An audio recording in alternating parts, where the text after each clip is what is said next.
Halløj, jeg vil vise min Mac Mini frem en gang. Prøv at se her, den er installeret med Windows Server 2008 R2. Så her hopper jeg lige ind på den. Og der er en bruger, der hedder TV, som er sat op til at starte automatisk. Jeg logger lige ind i gang. Sådan der. Bum bum. Så ser vi lige en gang på, hvad vi har her. Der har vi en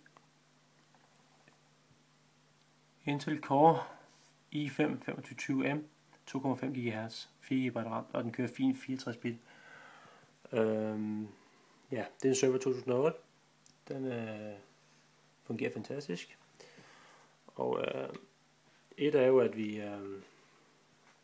kan logge på den herfra, men den skal jo også være til at tilgå ind fra stuen af, hvor den jo primært opererer ind. Går vi lige ind en gang. Har vi den herovre. Så vi lige, om vi kan få lidt liv i skærmen her. Sådan der. Selvfølgelig på grund af tv-brugeren. Det er jo den, jeg bruger herinde. Den er blevet logget ud nu, fordi jeg er logget på inde i stuen. Det er selvfølgelig ikke hensigtsmæssigt. Og især ikke, hvis det er kæresten, der skal logge på. Fordi så kan det godt være, at det måske bliver lidt for meget overkommet og skulle til at trykke Ctrl Alt Delete og hive keyboardet frem fra skabet og det ene og det andet.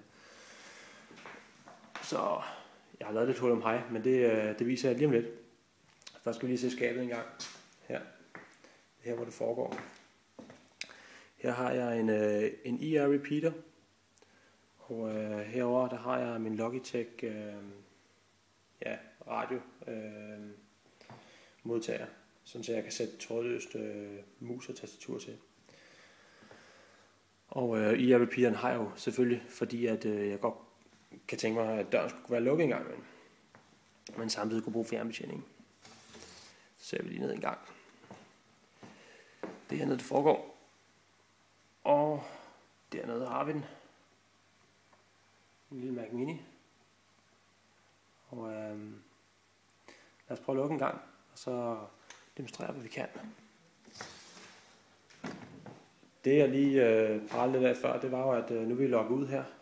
Men med fjernbetjening her, som jo mildt sagt ikke har særlig mange knapper, så har jeg alligevel fået mappet henholdsvis menu og play. Hvis vi trykker ned samtidig, så skulle vi meget gerne få vores session tilbage på skærmen. Så det prøver vi lige en gang. Prøv lige at trykke på samtidig en gang. Og dernede.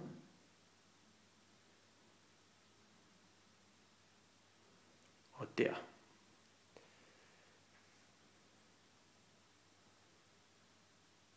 Sådan, så er vi tilbage. Nu er vi tilbage på den skærm, som vi havde inde på computeren lige før, hvor vi kom fra. Og man kan sige, at den her skærm er jo heller ikke særlig venlig over for kæresten. Fordi hvordan skal hun komme videre herfra? Så skal hun igen have fat i mus og tastatur, hvis hun skal starte XBMC. Men igen, fjernbetjening her, og lidt scripting og noget mapping på computeren. Så er det bare forklaringen, at man skal trykke hold play ned. Så starter XBMC. Modsat hvis man holder menu ned.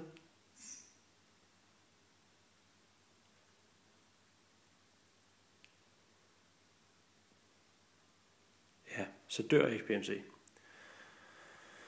Så vi prøver lige at starte den igen.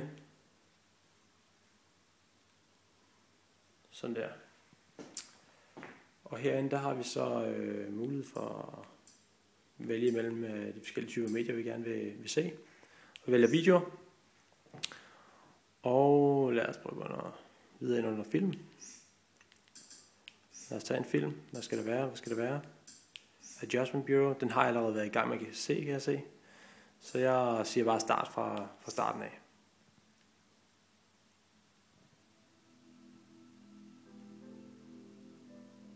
Og så kører vi.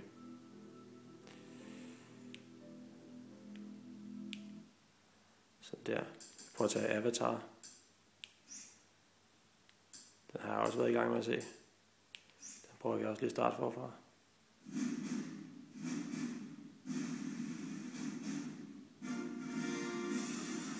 Lige på...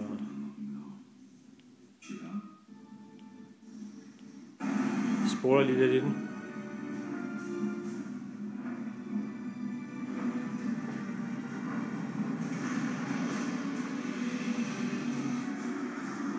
Og igen.